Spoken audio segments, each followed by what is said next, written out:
La guía Chacolí de Vizcaya, El viaje, editada por la Diputación Foral de Vizcaya, ha recibido el prestigioso premio Gourmand a la mejor publicación sobre vino europeo en el Estado español.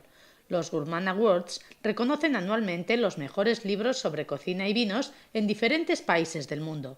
Chacolí de Vizcaya, El viaje, escrito por el enólogo y sumiller Mikel Garayzábal, plantea una nueva manera de acercarse a nuestro vino a través de una visión cercana de los procesos de elaboración, de las bodegas y las comarcas donde se elabora, los restaurantes y hoteles donde se sirve y también a través de los enclaves más destacados de nuestro territorio.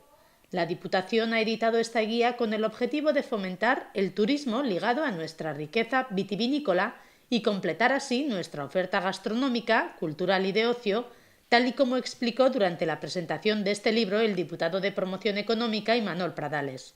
De hecho, esta publicación está dirigida al cultural traveler o viajero con una actitud activa, con inquietudes y deseo de aprender y experimentar. La guía se distribuirá en 6 idiomas: euskera, castellano, inglés, francés, alemán y catalán.